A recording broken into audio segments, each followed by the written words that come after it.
2024 वार्षिक परीक्षा की तैयारी करने वाले जितने भी मेरे प्यारे विद्यार्थी क्लास 9th के छात्र हैं, आज के इस वीडियो में मैं आपके लिए लेकर के आ चुका हूं हिंदी काव्य खंड का जो पहला ही पाठ है, जिसका नाम है मेरे प्यारे बच्चों साखी शीर्षक पाठ।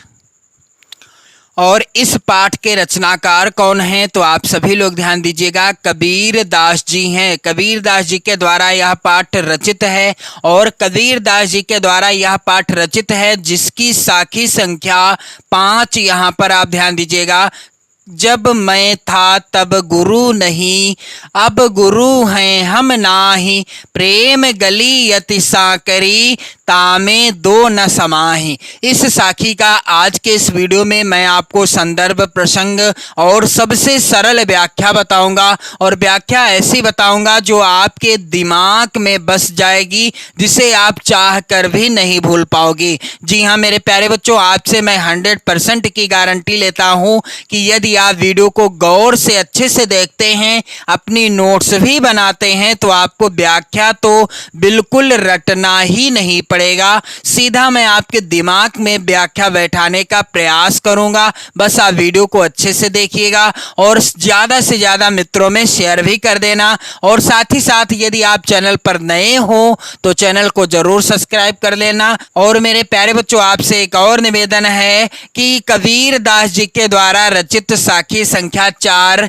माया दीपक नर पतंग भ्रम भ्रम इवै पड़ंत, और साखी संख्या 3 ज्ञान प्रकाश्या गुरु मिल्या सो जिन विसरि जाए, साखी संख्या 2 राम नाम के पटतरे देबे कौ कछु नाहि, और साखी संख्या 1 सतगुर हमसु रीझ करी एक कहया प्रसंग। इन सभी साखियों का मैंने अलग अलग वीडियो प्रोवाइड कराया है, जिसमें मैंने इनका अलग अलग संदर्भ, प्रसंग, व्याख्या और काव्य सौंदर्य बताया है। तो यदि आप अपनी नोट्स बनाना चाहते हैं या इनकी व्याख्या अच्छे से समझना चाहते हैं तो आप लोग चैनल की प्लेलिस्ट में जाना। जी हाँ मेरे प्यारे बच्चों, आप सभी लोग चैनल की प्लेलिस्ट में जाना और वहां पर आपको सभी वीडियो देखने को मिल जाएंगे।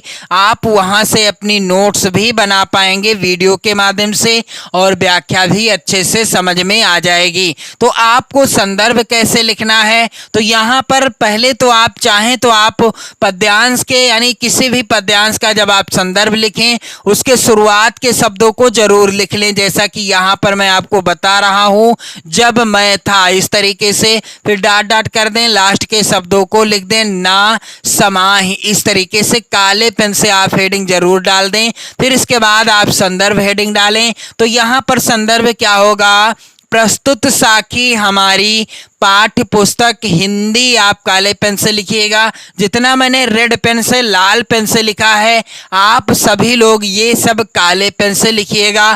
फिर के काव्यखंड भी काले पेन से लिखा जाएगा। में संकलित साखी शीर्षक पाठ से उद्धृत है। पाठ का नाम क्या है, साखी शीर्षक पाठ। और इस पाठ के रचनाकार कौन हैं, कबीर दास जी हैं। जी हाँ मेरे प्यारे बच्चों, साखी शीर्षक पाठ के रचनाकार हैं कबीर दास जी। और आपसे निवेदन है कि आप वीडियो शेयर कर देना, लाइक कर देना, अपने प्यारे प्यारे कमेंट भी करते रहना। तो मेरे प्यारे बच्चों, साखी शीर्षक पाठ की कोई भी साखी आपकी परीक्षा में आ जाती है तो आप संदर्भ सेम ऐसे ही लिख दीजिएगा कि प्रस्तुत साखी हमारी पाठ्य पुस्तक हिंदी के काव्य खंड में संकलित साखी शीर्षक पाठ से उद्धृत है, जिसके रचयिता कौन है, कबीर दास जी हैं। जी हाँ, और मैं आपको बताना चाहूंगा कि 2 पद्यांश आएंगे आपकी परीक्षा में। दोनों पद्यांशों के नीचे 3-3 प्रश्न दिए होंगे।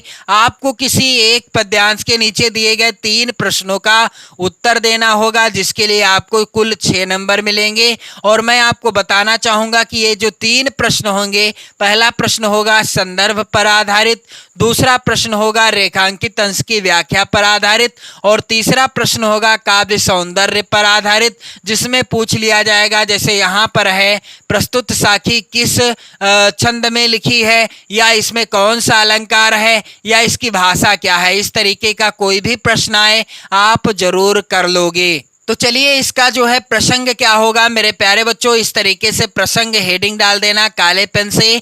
प्रस्तुत दोहे में कबीर दास जी ने गुरु तथा शिष्य के बीच एकात्मकता पर बल दिया है। प्रस्तुत दोहे के अंतर्गत कबीर दास जी ने गुरु और शिष्य के मध्य एकात्मकता का या एकात्मकता पर बल दिया है। चलिए मैं आपको बता दूं सरल व्याख्या, फिर मैं आपको बताऊंगा कैसे आपको व्याख्या लिखना है। अब मैं था तब गुरु नहीं, अब गुरु हैं हम नाही। कबीर दास जी कहते हैं कि जब तक मुझ में मैं अर्थात अहंकार था, तब तक मुझे अपने सदगुरु से एकात्म भाव प्राप्त नहीं हो सका।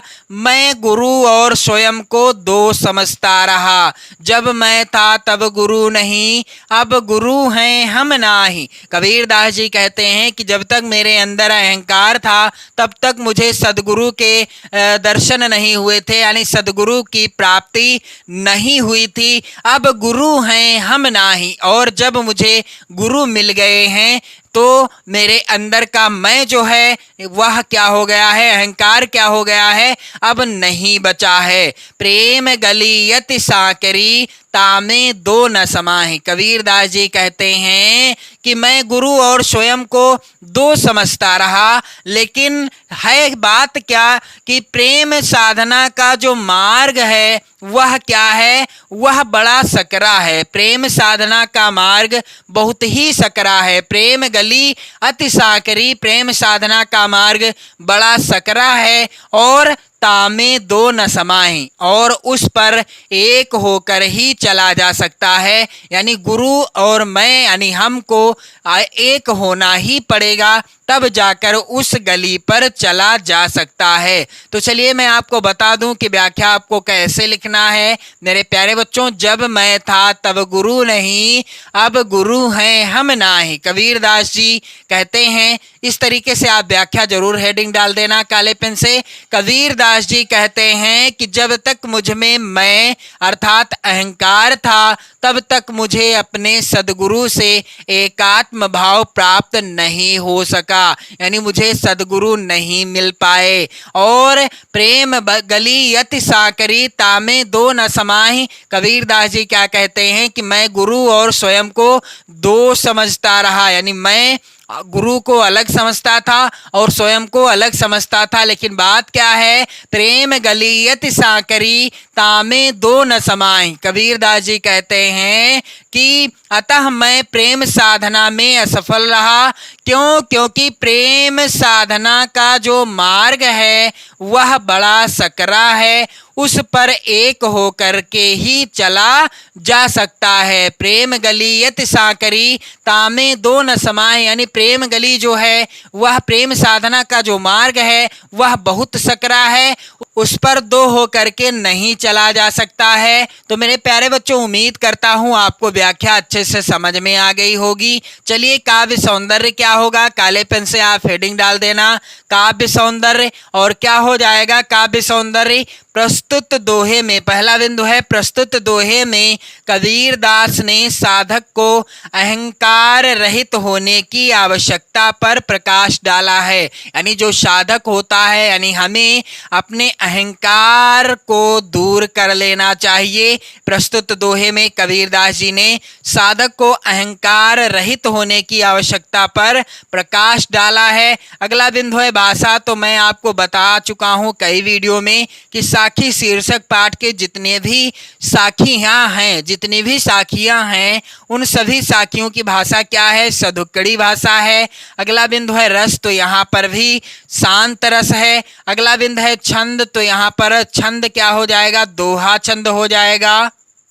कबीर दास जी की जितनी भी साखियां हैं आपकी पाठ्य पुस्तक में सभी दोहा छंद में रचित हैं। अगला बिंदु है अलंकार, तो यहाँ पर रूपक तथा अनुप्रास अलंकार है। और मेरे प्यारे बच्चों, आपसे निवेदन है कि वीडियो को ज़्यादा से ज़्यादा शेयर जरूर कर देना, वीडियो को लाइक कर देना, अपने प्यारे प्यारे कमेंट भी करते रहना। चलिए मैं आपको अगले वीडियो में बताऊंगा यहाँ पर कबीर दास जी के द्वारा रचित जो अगली साखी है, भगति भजन हरि नाम है, दूजा दुख अपार, मनसा वाचा कर्मणा कबीर सुमिरन सार। इस साखी का मैं आपको अगले वीडियो में संदर्भ सहित प्रसंग भी बताऊंगा और साथ ही साथ व्याख्या और काव्य सौंदर्य भी बताऊंगा। तो आप लोग इस वीडियो को जरूर शेयर कर देना, लाइक कर देना। पढ़ते रहें, मस्त रहें, स्वस्थ रहें।